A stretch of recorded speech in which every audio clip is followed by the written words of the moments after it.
The skies above Earth rippled, not like a storm, not like clouds twisting in the wind. No, this was something deeper, stranger. The air itself seemed to tear. The blue heavens bent as if an invisible hand had pulled apart the very fabric of the sky. People froze. Drivers stopped their cars in the middle of highways. Farmers abandoned their tractors. Students ran from classrooms, staring upward with wide eyes. Air traffic control shouted warnings as pilots reported strange distortions, their instruments going wild. And then the light came. It started as a single spark, glowing white-hot against the stretched sky. It pulsed once, twice, and then the world was drowned in brilliance. A rift opened, stretching wider and wider, until the whole sky seemed aflame with alien fire.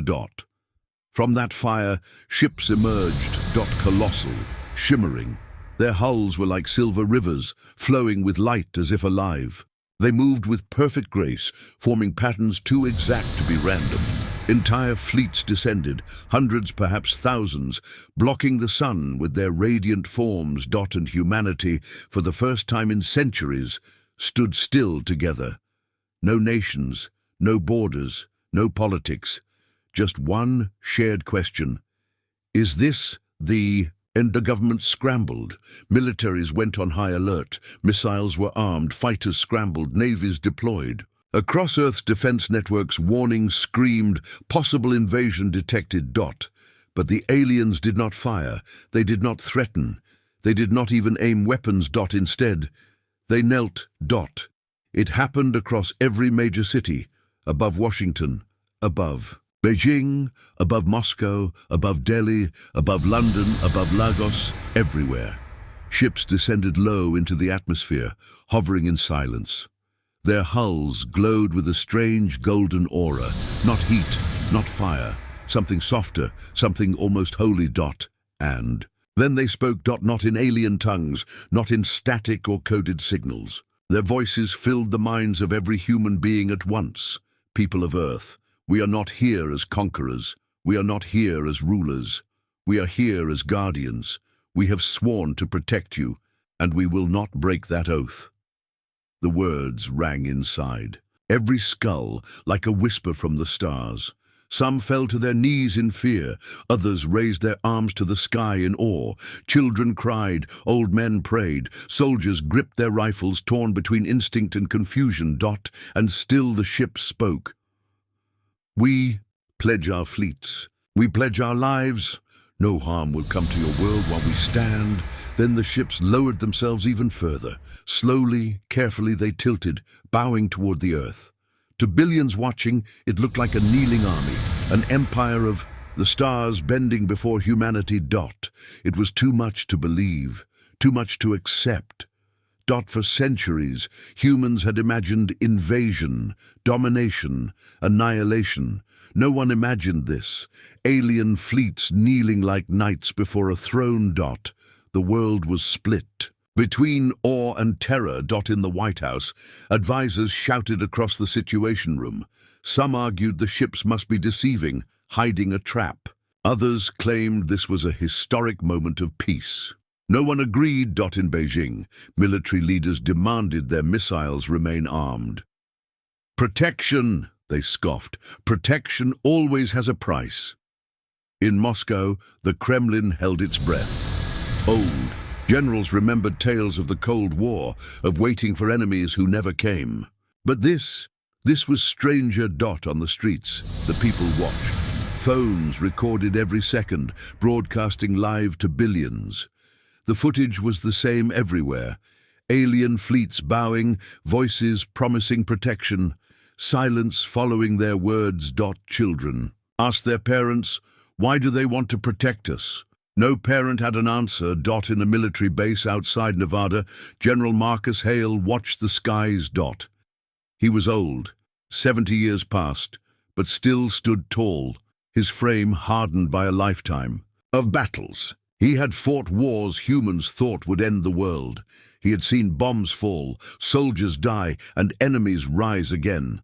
But he had never seen anything like this. Around him, younger officers shouted, panicked. "Sir, should we scramble more jets? Should we fire warning shots? Should we—" "Silence," Hale said. His voice cut the room cold. He stared at the alien fleet hovering above Earth, at their bowing forms, at their golden glow. "Protection," he muttered. "They say they want to protect us. Against who? Against what?" No one answered. So Hale left the command post. He walked outside, where soldiers and civilians stood together, staring at the sky. He lifted a loudspeaker to his mouth and did what no one else dared. He spoke back. "Aliens," his voice thundered, amplified across the desert air. "You kneel before us. You swear to protect us. But I ask you now, as a soldier of Earth, protect us against what?" The words echoed, carried by broadcasts, shared by every channel. The world held its breath. The aliens did not respond immediately. The golden ships hovered, their lights flickering. The mental voice that had spoken before was gone. Only silence remained. People waited. Minutes passed. 10 minutes. 20. Cities around the world grew restless. Governments demanded answers. Reporters shouted questions into cameras. And still, the ships stayed silent. General Hale narrowed his eyes. "They don't want to answer," he muttered. "That's the real danger." Finally, one ship moved. It drifted forward, slowly, gracefully, stopping above the Nevada desert where Hale stood. Its light grew brighter, washing the ground in white glow. A beam descended, but not of heat or fire, of shimmering particles, soft like falling snow. From that beam, a figure emerged. It was tall, slender, its skin glimmering like crystal. Its eyes were dark, bottomless wells, and its voice came not through sound, but inside Hale's mind. "General of Earth," it whispered, "we swore to guard your world. That oath is sacred. But your question is dangerous." Hale clenched his fists. "Dangerous or necessary?" The alien tilted its head, unreadable. For a long moment, the world seemed to stop spinning. Then it said only, "Not all truths are safe." And with that, it stepped back into the beam and vanished. The ship pulled away, returning to its silent orbit. The other fleets remained bowed, but none spoke again. The world reacted with fury. In New York, protests broke out. People held signs reading, "Protect us from what?" and "We deserve answers." In Paris, scientists debated on live television. Was Earth in danger from some cosmic threat? Was this protection against meteors or something worse? In Cairo, clerics declared it a divine sign, a holy covenant between mankind and the stars. Others warned it was deception, a test of faith. Everywhere, one question remained. What are the aliens protecting us from? General Hale became a symbol. His single demand, broadcast across the world, echoed in every household. Politicians quoted him, soldiers whispered his words, children repeated the question like a riddle.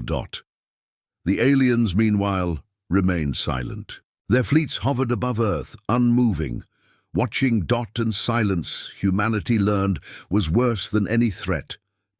When night came, the stars were gone. Not hidden by clouds, but blocked. Thousands of alien ships glowed faintly, casting Earth in a dim golden haze. To look upward was no longer to see infinity, but to see watchmen. Some felt safe, comforted. Others felt trapped. Was Earth a jewel in a vault, or a prisoner in a cage? General Hale sat in his quarters, staring at the sky through his window. His hands trembled slightly, but his voice was steady when he whispered to himself, "They're not telling us," which means the answer is worse than anything we can imagine. Across the world, humanity tried to sleep, but could not. Billions of eyes stared upward, restless, waiting for the aliens to speak again. But no words came, only silence. And somewhere, beyond the veil of stars, something stirred.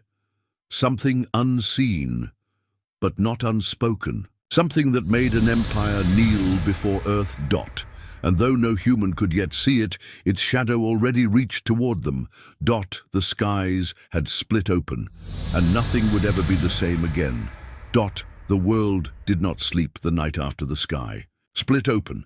Cities that usually dimmed after midnight stayed awake, lights burning through every street and window. People gathered in parks, rooftops, and wide squares, all looking upward at the fleets that hovered above Earth. The alien ships hung in silence, glowing faintly, like watchmen refusing to blink. Their promise of protection still echoed in every mind. But the question General Hale had asked haunted everyone far more. Protect us against what? Governments demanded answers. In Washington, furious voices filled the air as leaders argued. The aliens had not fired a shot, yet their silence was louder than any weapon. Across the ocean, in Beijing and Moscow, generals gave strict orders to keep missiles primed. Every system on Earth was watching the skies, waiting for the ships to speak again. But they remained still, as if made of stone. Ordinary people whispered theories. Some thought the aliens feared another species, something that might come to destroy Earth. Others believed it was a trick, a way to trap humanity into obedience without firing a single weapon. Scientists debated on live broadcasts, arguing if the aliens were guarding against asteroids, supernova radiation, or a predator species from deep space. None of them had proof, and the lack of answers drove humanity into restless suspicion. General Hale sat in his quarters, replaying the words of the crystallized figure that had stepped out of the beam. Not all truths are safe. He had faced enemies. Before, enemies who hid their intentions behind walls of lies. And always he had learned that the worst dangers were not the ones you saw, but the ones that were never spoken of. The alien's hesitation told him more than words ever could. There was something real, something terrible. Far above the Earth, in the flagship of the alien fleet, a council of their kind gathered. Their voices were not spoken with tongues, but shared in pulses of light and thought. One asked, "Do we tell them?" Another answered, "If they know, they will try to fight, and fighting would bring the enemy's eyes upon them." A third whispered, "But the human already asked. They will not stop asking." Silence followed, heavy and grim. In the end, their leader spoke. "The oath is sacred, but the truth is poison. Earth is not ready." Yet even as they spoke, fragments of truth slipped out. Human intelligence services intercepted faint transmissions, whispers exchanged between alien ships. The signals were broken, half erased, as though the aliens themselves feared recording what they said. But one word came through clearly, repeated, in different tongues, the forgotten dot. When the fragments reached human ears, chaos followed. Forgotten what? Forgotten who? Forgotten where? In laboratories and universities, experts replayed the transmissions again and again. They pieced together scraps of language. One phrase made every researcher's blood run cold. "The forgotten enemy shall not wake."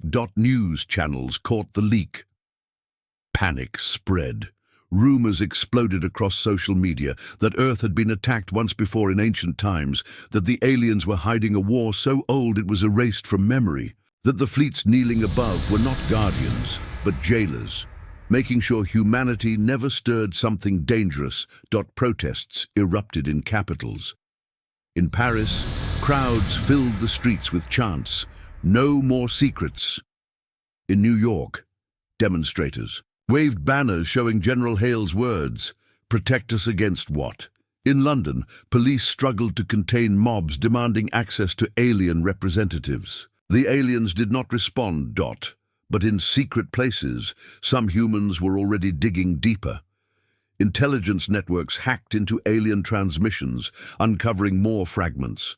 They found references to entire star systems burned empty, worlds stripped. To silence, fleets swallowed whole. Yet no name was ever spoken, only that single terrible title, the forgotten enemy. The whispers grew darker. Some claimed Earth was the center of the storm, that long ago something had touched the solar system, leaving scars the aliens still feared.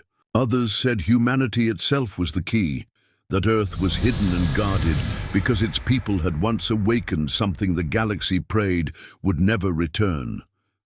General Hale walked among his soldiers late one night, listening to them argue. Some were grateful for the aliens' protection.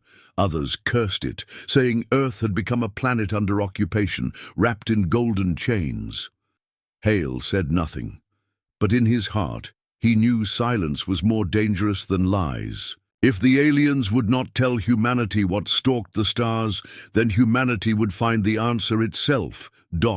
And so the question grew sharper, heavier, whispered across every corner of the world. Against what? No one could sleep peacefully anymore. Not with alien fleets kneeling above them. Not with the words of a forgotten war, lingering like a shadow at the edge of memory. The aliens had sworn to protect Earth. But as days turned into nights and no answer came, the unspoken truth grew louder. Whatever they feared, whatever they were hiding, was still out there, and it might already be moving. The silence of the Guardians had become more terrifying than the threat itself, and humanity knew this was only the beginning. The morning sky was not the same. People who looked upward on the third day after the alien arrival no longer saw open stars or peaceful blue. Instead, they saw metal, vast arcs of silver and gold that circled the planet like new constellations. Overnight, the aliens had built fortresses in orbit. Some were larger than mountains, their surfaces bristling with towers and strange weapons. Others stretched like wings, overlapping until Earth seemed wrapped in a cage of light. It was not done quietly. Cities across the world were woken by thunder as beams of energy carved structures in space. The ground shook with vibrations no earthquake could match. Ocean waves rolled higher as the alien stations bent tides with their gravity fields. By dawn, Earth was surrounded. The aliens had not asked permission. They had not explained. They had simply acted. At first, many people felt relief. The sight of so many defenses was comforting. For the first time in history, Earth was safe. No asteroid, no comet, no invading fleet could break through such a wall. Some called it the greatest shield in history. Others whispered it was the finest prison ever built. On Mars, the first panic began. Colonists looked up at the same golden sky and realized the alien stations cut off their trade with Earth. Cargo ships waiting to dock were turned away. Communications were filtered through alien channels. One Martian miner spat on the floor of his dome and shouted, "They've locked us inside our own system." His anger spread like fire. On the moon, workers who had once dreamed of freedom now felt like prisoners under constant watch. The aliens placed patrol ships around every outpost, their lights sweeping across the regolith like prison guards. Any human ship that tried to leave orbit was met with warnings and forced back. Protests rose on Earth. In Washington, a senator screamed before cameras, "We are under occupation." In Beijing, military leaders asked whether humanity still had control of its own skies. In Lagos, ordinary citizens filled the streets, carrying signs that read, "Shield or chains." The question echoed louder each day. But the aliens said nothing. Their fleets remained silent, their structures gleaming above, their presence unshakable. General Marcus Hale stood in the command center, watching live feeds from orbit. His jaw was set like stone. His officers argued around him, their voices sharp with fear and fury. "It's protection, sir," one said. "They've given us the strongest defense in the galaxy." Another spat. "Defense? They've trapped us like animals. If they won't let us leave our own system, then this isn't protection. It's control." Hale said nothing. He only watched. And then the reports came in. A human freighter out of series had tried to slip past the blockade. It never made it far. Alien ships surrounded it instantly, forcing it back with beams of light that cut its engines without a single shot fired. The crew returned shaken, claiming the aliens never spoke a word, only stared at them with black, endless eyes before letting them limp home. Later, another report arrived. This one was worse. A military scout vessel had slipped further out. Past Neptune, it managed to evade the alien patrols and transmit a final broken message. "We found something. Wreckage, hundreds of ships, all destroyed. It's not them, it's something else, something worse. There's writing here, writing in English. How is that possible? It says, the message cut out. The scout ship never returned. The alien." Fleet said nothing about it. They only tightened the blockade. On Earth, whispers spread faster than fire. People remembered the fragments from the alien transmissions, the words of the forgotten enemy. Now they tied it all together. The shield was not meant only to guard Earth. It was meant to keep humanity from discovering what was out there. General Hale looked at the reports, then at the sky. His voice was low, cold.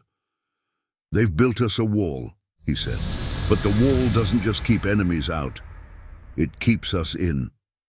That night, across the globe, billions of people stared upward.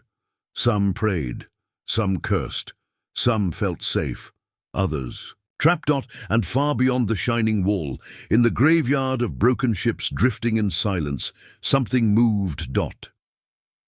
It was faint, a shadow across the stars. A signal no alien dared speak aloud, but it was there, waiting. And the shield around Earth was not built to last forever. The blockade was silent, but it pressed against every human heart. Day after day, the alien fleets circled, their stations glowing with golden light. Earth's people tried to pretend life was normal, but no one could ignore the wall of ships above them. Travel between Earth and its colonies slowed to a trickle. Every route watched, every vessel inspected. Humanity was trapped in its own system, told to be grateful for chains of protection. But not everyone accepted it. Captain Elias Ward did not. Ward was not a politician. He was not a scientist. He was a pilot, one of the best Earth had ever trained. He had flown warships in conflicts that governments tried to bury in silence, and he had stared death in the face more times than he cared to count. When the aliens came, he listened to their promises like everyone else, but when they refused to answer the one question that mattered, he felt only fire in his chest. Protect us against what? That question burned him awake at night. His ship was small, built in secret under the mountains of Alaska. A stealth corvette, black as midnight, with no official designation. Its engines were dampened, its weapons hidden. It was a ship built to vanish, to slip through enemy lines unseen. And now it had only one mission: to slip past the alien blockade and discover the truth. The launch was not sanctioned. The world governments argued endlessly, their leaders too cautious, too afraid to defy their new guardians. But Ward did not ask permission. He had his crew, 7 men and women who believed as he did that humanity had the right to know the truth. They swore their loyalty to him, boarded the hidden corvette, and rose into the night sky. The blockade saw them. Of course it did. Alien sensors lit up, tracking the ship as it slipped through orbit. Warnings flashed in alien tongues, beams of light scanning across the hull. But the corvette was built for shadows. It ducked and weaved, its systems cloaking it from their sight. Twice, alien patrols came close enough that Ward saw their hulls glinting like suns through his cockpit window. Twice, his crew held their breath as the golden ship slid past. And then they were beyond, past the stations, past the fleets, out, into the cold dark of the outer system, where no alien guards patrolled. For hours, there was nothing but silence. The blackness of space stretched endless and empty. The crew began to hope. Maybe the aliens had lied. Maybe there was no threat. Maybe the fleets had come only to keep Earth caged. Then they found it. The wreckage. It drifted in the dark like a frozen storm. Hundreds of ships, shattered and broken, their hulls torn open like paper. Some were alien designs Ward had never seen before. Others belonged to species the crew recognized from captured transmissions, friends, allies, empires that had once spoken with strength, all gone. Their fleets gutted, their bones left to rot in space. No bodies floated among the wrecks. No signs of survivors, only silence and the cold gleam of ruined metal turning slowly in the void. The crew whispered to each other in fear. Who had done this? What weapon had torn through ships like these? Ward ordered the scanners active, searching for clues. And that was when they found the beacon. It was small, a black sphere drifting among the wrecks, pulsing with faint light. At first, they thought it was alien, some signal left behind by the fallen fleet. But when they drew closer, the truth froze every heart on the ship. The beacon spoke. Not in alien language, not in symbols, not in riddles. In English. The words burned across the display. Simple, terrible. Not yet. Stay asleep. No one spoke. The message repeated over and over, pulsing with quiet menace. The ship's systems recorded it, but the crew felt as if recording it was a crime, a warning, a threat, or both. Ward's hands tightened on the controls. His voice was a whisper. This was left for us. By who? One of his crew asked. No one answered. Before they could recover, alarms blared, sensors lit up red. Something was moving. Not the wrecks, something beyond them, shadows shifting against the stars. Shapes too large, too distant to see clearly. But they were moving, watching. "Engines online!" Ward barked. The corvette spun, thrusters roaring as it tore away from the graveyard. Behind them, the beacon pulsed faster, its message burning. Not yet. Stay asleep. The shadows did not follow. They only lingered, distant and patient, like hunters watching prey from the brush. The corvette raced back toward the solar system. Ward's crew sat in silence, shaken to their bones. They had found their answer, or at least a piece of it. Something had destroyed those fleets. Something had left a message for humanity in their own tongue. Something was waiting. When they neared Earth, alien patrols met them. This time there was no tolerance. Beams of golden light slammed into the corvette, locking its systems, cutting its engines. Ward's ship was dragged in chains back toward orbit. The aliens boarded them.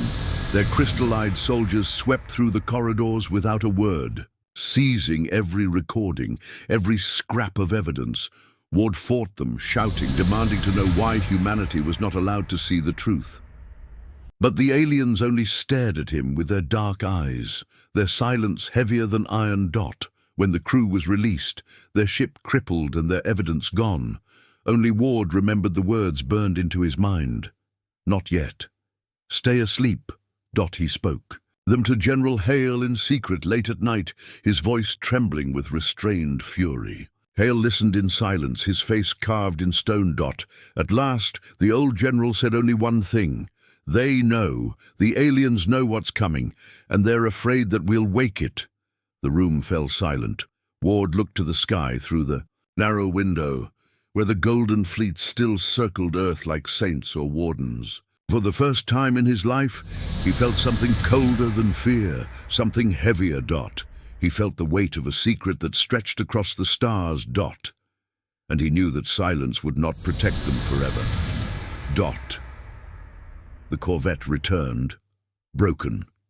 Its engines sputtered, its hull scorched by alien restraint beams. Its crew stepped out pale and silent, their eyes haunted by the message no one else was allowed to see. The aliens had taken the recordings, erased every file, and issued no explanation. They released the humans without a word, as if daring them to speak. But Captain Elias Ward did not forget. Neither did General Marcus Hale. Between them, the truth. Passed quietly, whispered in rooms where even shadows were distrusted. "Not yet," the beacon had warned. "Stay asleep." The words cut deeper than any blade. Earth tried to move on. People returned to their cities, to their jobs, to their routines, but whispers traveled faster than facts. The crew had spoken too much before the aliens confiscated the data. Rumors spread across the colonies, carried on hacked transmissions and smuggled conversations. Wreckage beyond Neptune. A graveyard of fleets, a message written in English, a shadow waiting in the dark. The aliens tightened their patrols. They swore no ship would again slip past the blockade. But it was too late. Humanity had tasted the truth, and it burned in their veins. They would not sit in cages. They would not sleep while questions clawed at their souls. That was when the plan began. Hidden beneath the seas and buried in mountains, human leaders met in secret. Not politicians. They were too slow, too cautious. This was the work of soldiers, engineers, and visionaries, men and women who had built weapons in silence long before Earth united. They remembered the Cold War, the space race, the arms races, that defined centuries. Humanity had always built weapons for the enemies they feared. Now they built for the enemy they did not know. In a dry dock hidden beneath Antarctica's ice, ships were born. Not fleets like the aliens, not glowing towers of light. These were human warships, angular, dark, efficient, steel and composite, armed with rail cannons, missiles, plasma-tipped warheads, and experimental drives stolen from alien wreckage. They were smaller, fewer, but they carried the fire of desperation. Every engineer knew. If the aliens discovered them, they would be dismantled. So they built in silence, in darkness, with no broadcasts, no signals. Every bolt was tightened by human hands. Every weapon was a defiance carved in steel. The day came. A dozen ships launched, vanishing into the void on silent drives.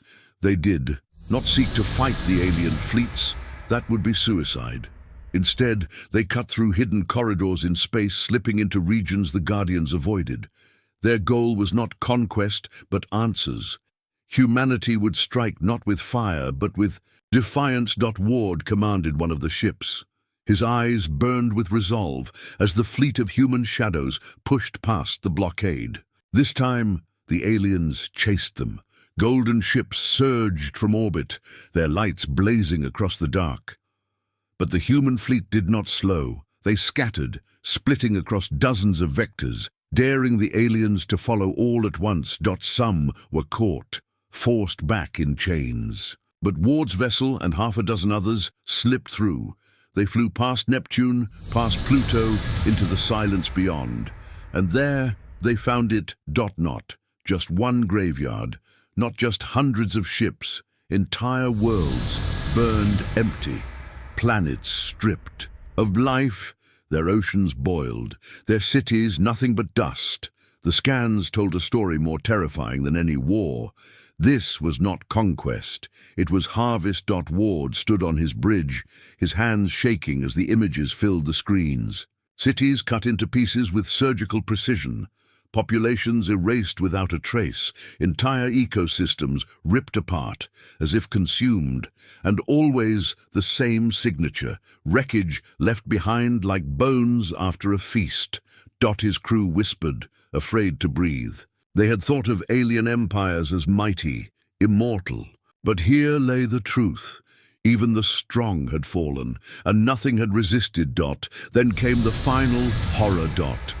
On the edge of a ruined system, another beacon drifted. This one pulsed brighter, stronger, as if waiting for them. Ward hesitated but gave the order. They drew near. The message lit their screens. "You are awake, they will hear you," the words repeated, faster, harsher. And then, for the first time, a sound followed. A deep, pulsing roar that was not static, not signal, but something alive.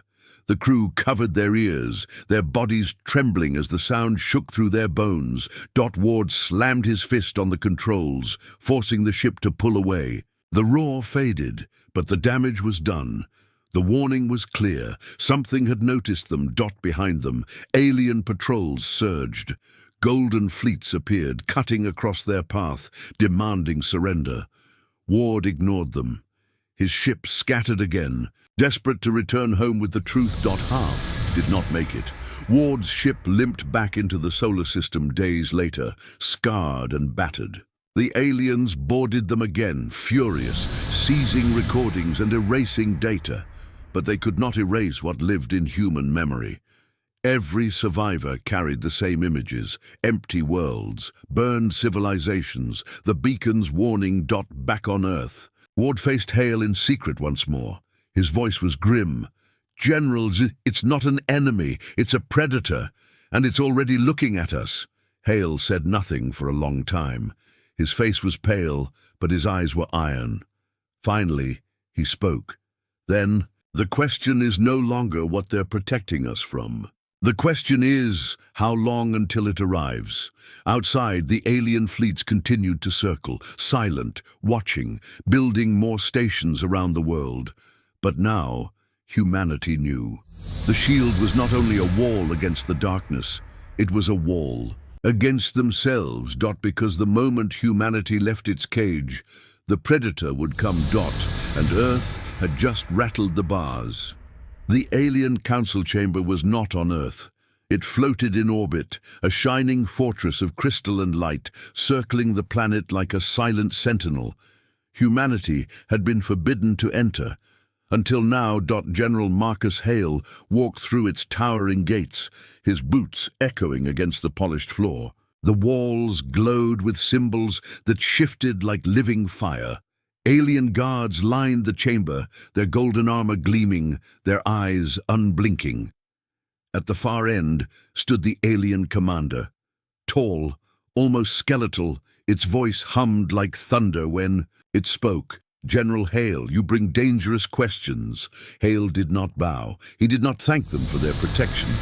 His voice was iron. "Then answer me.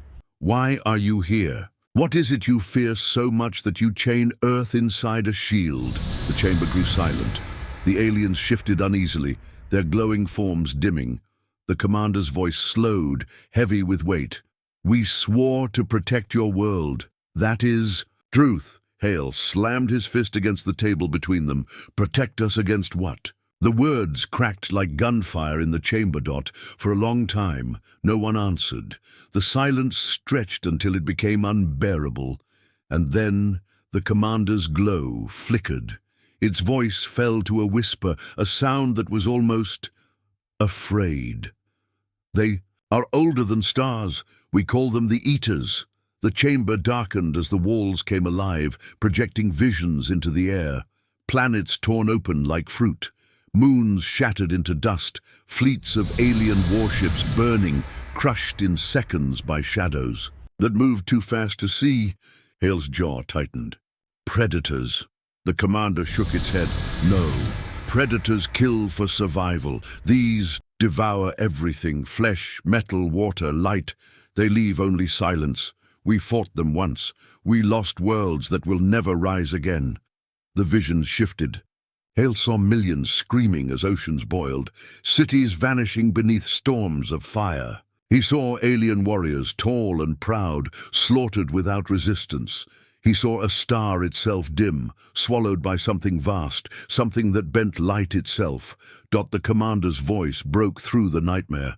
"We could not destroy them. We could only flee, and in fleeing we found Earth." Hale's eyes narrowed. "Why Earth?" The chamber trembled as if even the walls recoiled at the question. The commander hesitated.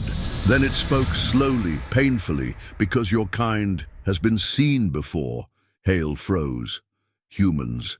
The alien's glow dimmed to a shadow. "Not you, not this Earth, but something like you. A species that burned the sky with fire and steel. They fought the Eaters longer than any other. They wounded them. They slowed them. They gave the galaxy a chance to escape.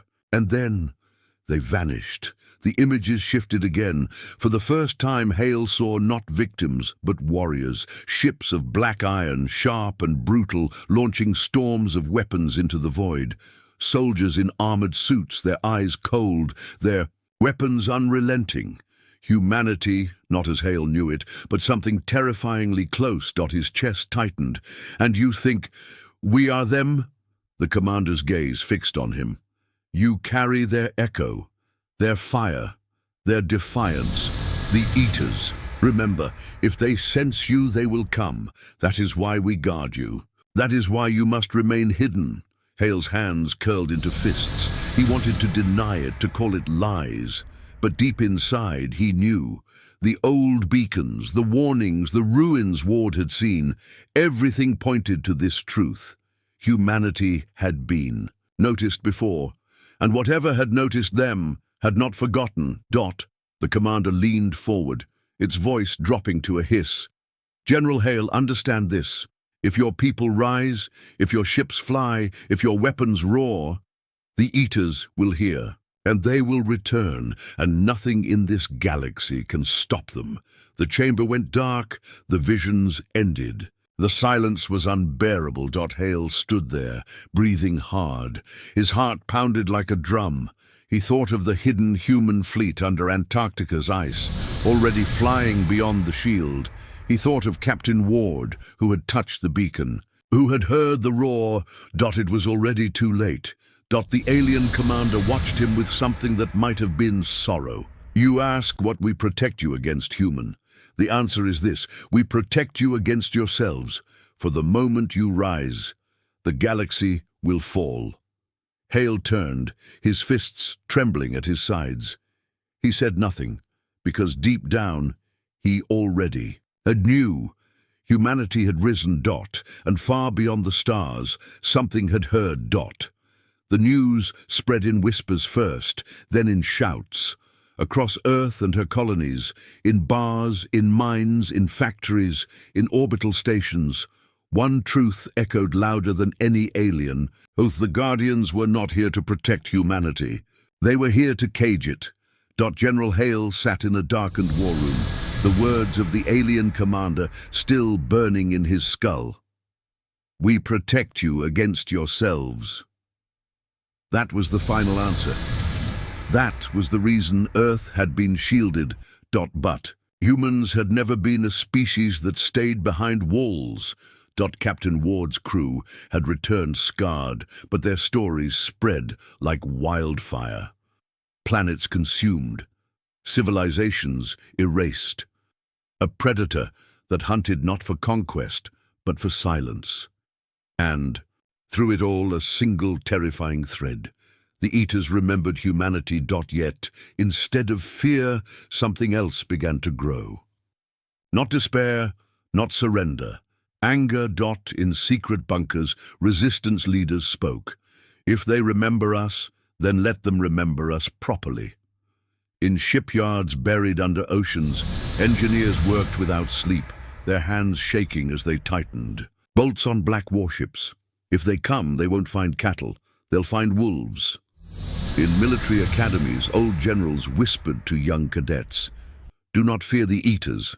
Fear the chains we wear now. Humanity was awakening. The shield around Earth still shone, a glowing wall in orbit, but cracks were forming, not in the metal, but in trust.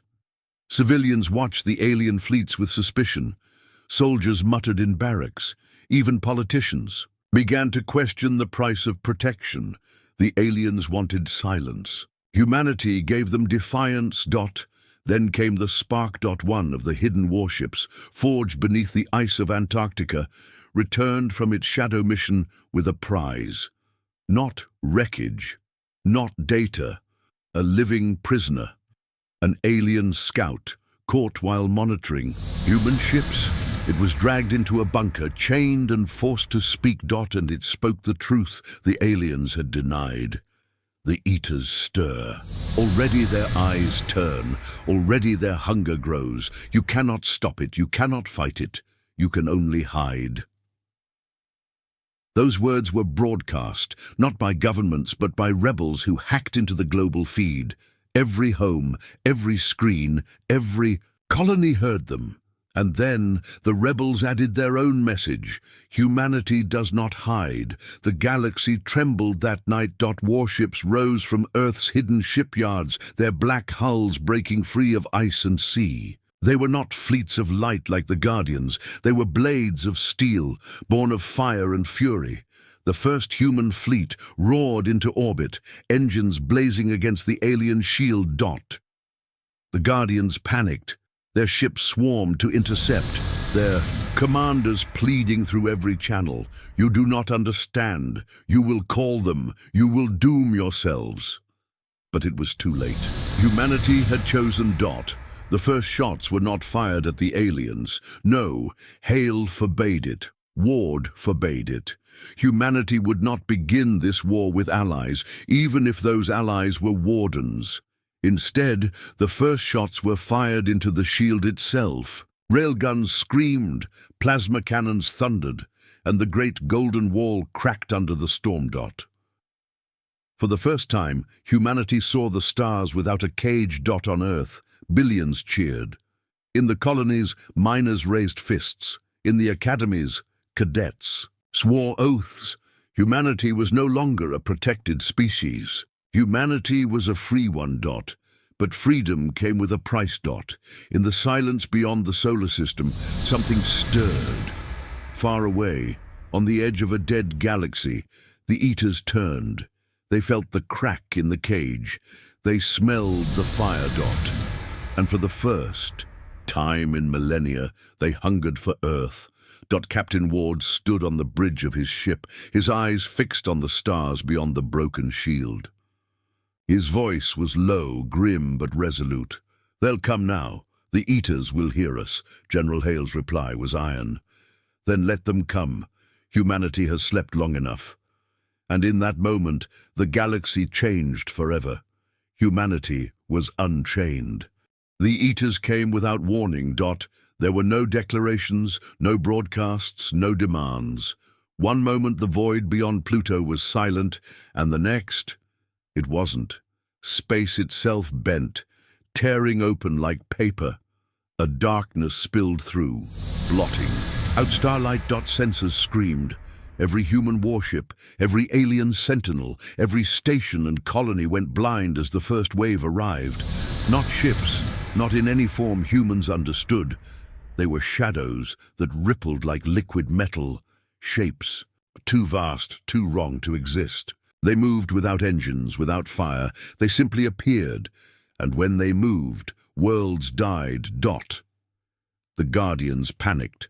Their golden fleets rushed forward, forming walls of light, unleashing beams that split moons in half. For a heartbeat, the galaxy seemed to shine, and then the light was gone.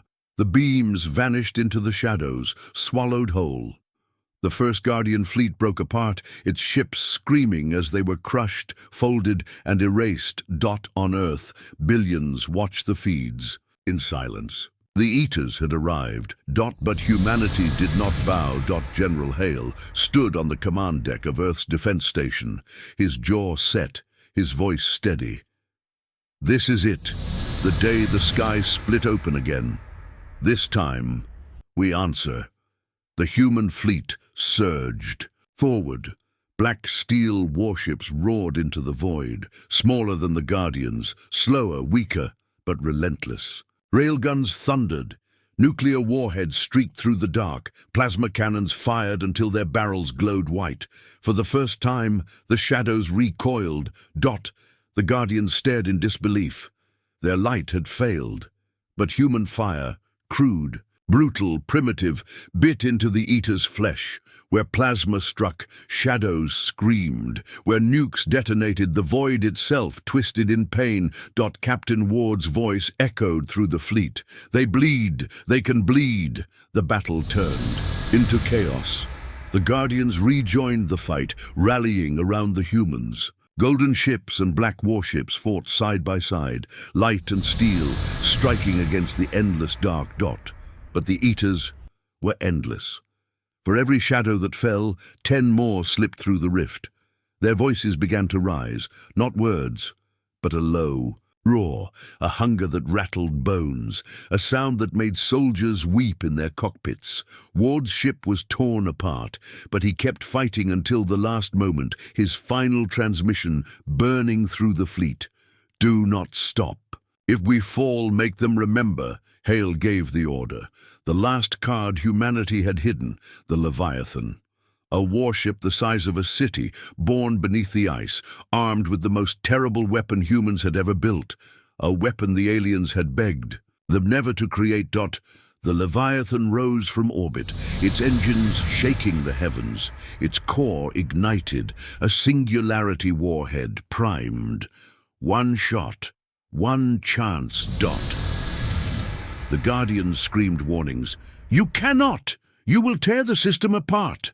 Hale's voice cut through them. "Better the system burn than humanity be caged." The Leviathan fired. The warhead detonated in the heart of the swarm. Space itself cracked, a wound in the void. The shadows screamed, twisted, and tore apart. The rift that birthed them collapsed, dragging half the swarm into the abyss. The light was blinding, a second sun that burned across the solar system. When the fire faded, silence returned. Half the Eta fleet was gone. The rest drifted, wounded, pulling back into the dark. The Guardians stared in shock. Humanity had done what they could not. They had not only fought the Eaters, they had wounded them. But the price was heavy. Hundreds of human ships were gone. Millions on the colonies were dead. Earth's skies burned with wreckage. And still, in the distance, shadows stirred. The Eaters had not been destroyed. Only delayed. Hale stood among the ruins. His voice carried. "Across the fleet, they came for us, and we stood. They called us prey, and we answered as predators. The Eaters will return, but so will we. From this day, humanity does not hide. Humanity fights." And across Earth, across the colonies, across the galaxy itself, the truth burned like fire. The cage was broken. The Guardian's oath was no longer needed. Humanity had entered the War of the Stars, and the stars would never be the same.